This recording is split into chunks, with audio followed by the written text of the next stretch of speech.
Hey capitalists, while it's been around since 1990, EB-5 funding has become increasingly popular in the last few years. Global divergence in monetary policy, including recent hawkishness by the Federal Reserve, combined with foreign governments tightening regulation that threaten the creation of wealth, have created an ideal environment for patriating investors. In 2015, a year of clear divergence in foreign exchange, monetary policy, and public equity markets, EB-5 funds came in at a record $4.4 billion, topping the record that was set just the year before at $2.5 billion. So what's this mean for you, the U.S. business owner? Well, in the next 2 minutes, I'm going to give you the rundown of what the EB-5 program is and how you might be able to leverage it to help fuel your growth.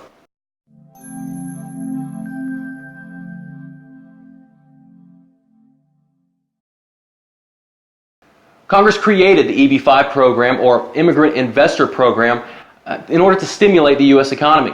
Under this program, a foreign national must invest anywhere between $500,000 to $1 million, depending on the area, in a new U.S. entity that creates 10 U.S. jobs. On the other hand, if a project decides to go through a designated regional center to pool investors' funds, then the project can create or induce 10 U.S. jobs.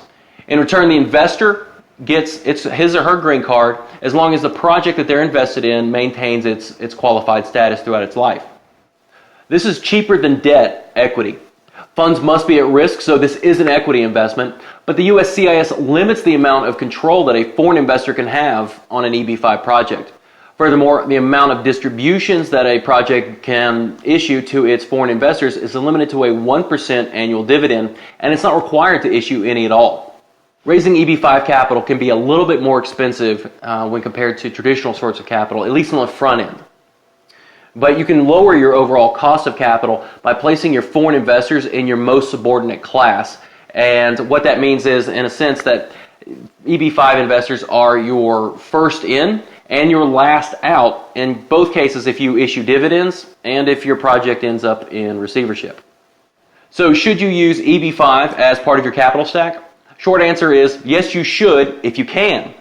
Raising capital is a time-intensive process, and EB-5 is even more so. As of the end of Q1 2016, there were more than 22,000 applications awaiting approval, and that's up more than 26% from the quarter before. So after you contract with a regional center and your advisors run you through a thorough due diligence process, then you can still be waiting up to 16 months for approval and funding. So if your project is time sensitive, and frankly the most worthwhile ones are, then you need to be started yesterday. It may be possible to bridge that time gap with a mezz funder, and that's something that Kirk+Co is working on right now. A quick note on EB-5 service providers. Do your due diligence and ask for references. This is an industry wrought with scam artists, and there are very few people whom I would trust. Well, there you go. A quick rundown of the EB-5 program. We welcome any questions, corrections, concerns in the comments below, or directly via email or phone call.